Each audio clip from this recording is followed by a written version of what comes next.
Assalamualaikum warahmatullahi wabarakatuh. Anak-anak, bagaimana kabarnya hari ini? Semoga kalian sehat selalu ya. Meskipun saat ini kita masih belajar di rumah aja. Nah, sekarang kita akan belajar tentang kesimpulan yang baik. Kalian juga bisa disambi membuka LKS-nya 68.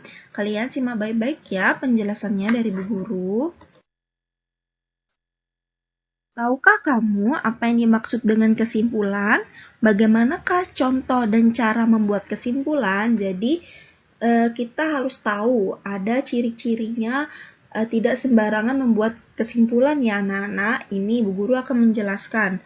Jadi menyimpulkan berarti menyampaikan atau menetapkan pendapat, maksudnya di sini opini, berdasarkan hal-hal yang disimak, dilihat, didengar, atau dibaca. Jadi untuk menyimpulkan sesuatu itu bisa kalian simak, terus bisa dilihat.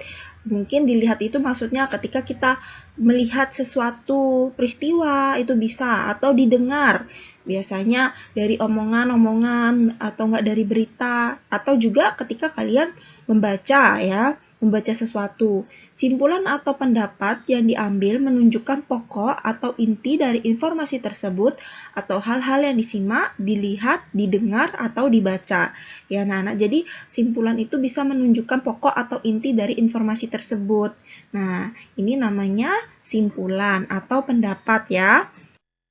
Nah, menarik suatu kesimpulan dapat dilakukan dengan cara menjadikan gagasan utama sebagai dasar atau pedoman dalam merumuskan kesimpulan. Jadi kalian bisa melihat gagasan utamanya ya untuk menyimpulkan sesuatu anak-anak. Jadi berdasarkan gagasan utama, kita dapat mengetahui informasi yang diuraikan suatu paragraf secara menyeluruh dengan tidak perlu membaca penjelasannya. Jadi, kalau kita tahu gagasan utamanya, di situ akan dapat informasi. Informasi yang diuraikan sama paragraf gitu anak-anak. Jadi tidak perlu membaca penjelasannya. Karena kita sudah tahu, oh ini kesimpulannya gitu. Nah, ciri-ciri kesimpulan yang baik. Nah, jadi kesimpulan itu juga ada yang baik anak-anak. Yang baik, yang bagus untuk menyimpulkan sesuatu. Ya, ciri-cirinya yang pertama, berisi pesan yang ingin disampaikan kepada pembaca. Pasti kita menyampaikan pesan ya untuk yang membaca. Dua, berisi intisari dari tulisan. Tiga, dimulai dari spesifik ke umum. Jadi maksudnya di sini itu dari yang paling inti terus akhirnya ke umum ya. Terus menggunakan kosakata baku. Jadi harus menggunakan kata baku ya anak-anak. Terus yang terakhir berisi suatu pertanyaan yang dibuat berdasarkan ide pokok dan kata kunci dari kalimat penjelas dengan kalimat sendiri. Nah, ini ciri-ciri kesimpulan yang baik. Nah, sekarang Bu Guru punya contoh di sini ya. Nah, ini contohnya. Kalian perhatikan. Di sini judulnya Bunga Melati Putih. Bu Guru akan membaca ya, kalian simak. Bunga melati putih berasal dari Asia Selatan. Tanaman perdu ini tumbuh di negara Asia Tenggara seperti Indonesia dan Malaysia. Bunga melati putih ditetapkan sebagai bunga nasional Indonesia. Melati putih mempunyai bentuk mahkota yang sederhana dan berwarna putih. Aromanya yang lembut mengenangkan.